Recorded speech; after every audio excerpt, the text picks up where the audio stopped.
President William Ruto has downplayed any presidential aspirant of the 2027 election owing to his extensive experience in Kenyan politics, saying nothing and nobody can intimidate him. Speaking during his second day of his development tour of the Northern Frontier region in Mandera County, Ruto has reminded Kenyans that he has served in various leadership capacities, including as a member of parliament for 15 years, as a deputy president for a decade, and now as a president for 5 years. Wachaneni na maneno ya 2027 for now. For now, upange hii kazi ya wananchi.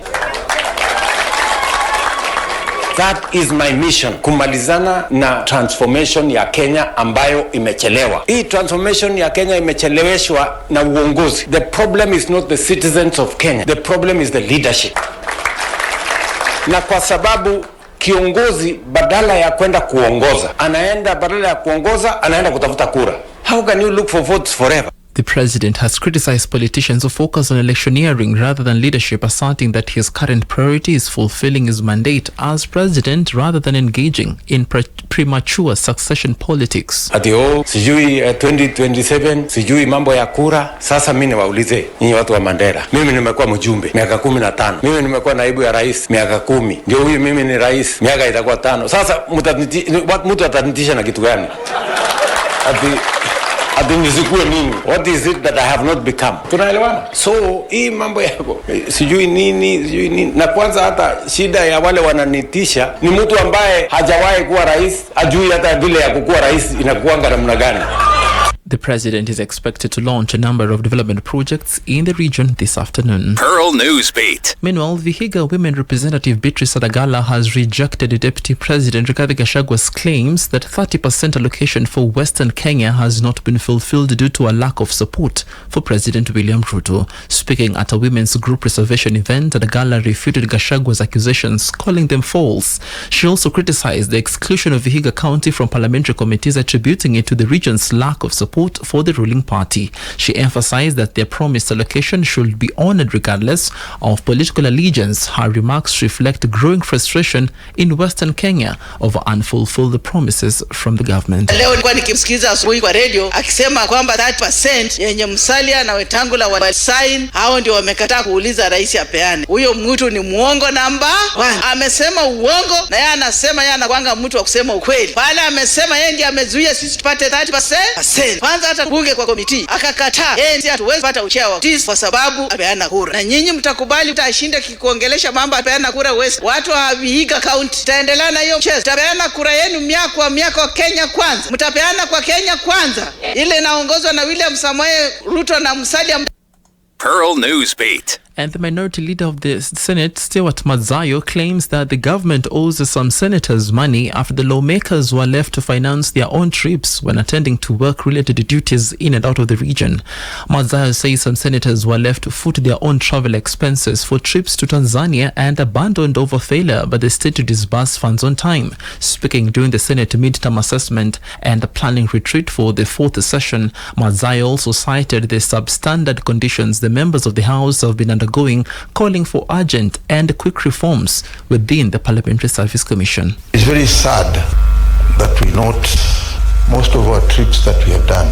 Some of us have gone on these trips to claim later, or we get refunded of our money.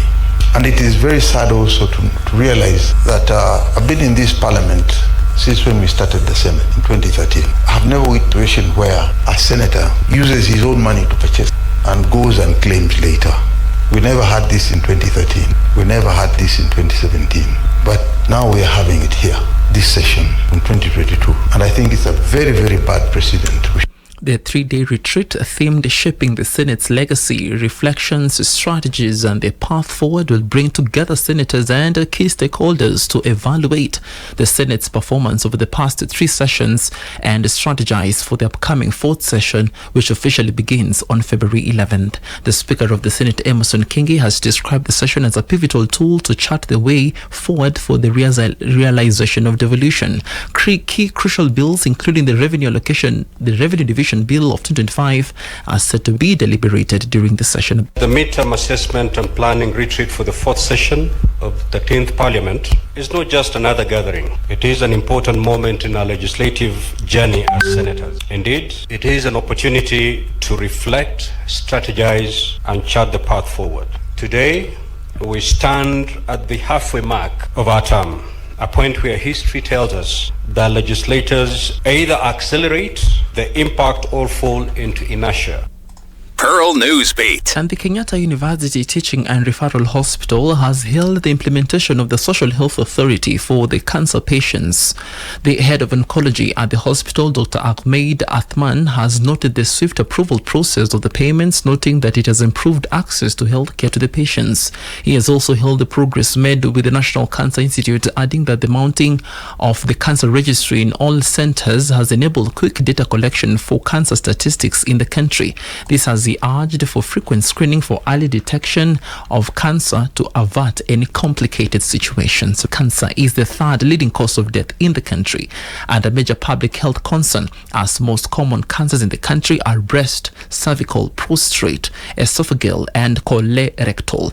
He was speaking ahead of the Cancer Awareness Month, as 42,000 cases of cancer were reported last year alone. Pearl Newsbeat. And the Kenya National Examination Council has announced that the 2024 Kenya Certificate of Secondary Education KCSE result slips are now available for collection. The Examination Council has urged candidates to pick up their result slips from their respective schools, which were dispatched to the sub-county directors of education SCDEs across the country. Schools that presented candidates for the examination have been instructed to liaise with their education centers to collect the documents. The result slips are essential for students who intend to use them for university and college admission. Pearl Newsbeat. And across the border, the United States Postal Service USPS has suspended the acceptance of parcels from mainland China and Hong Kong until further notice, though letters remain unaffected. The move follows the recent executive order by US President Donald Trump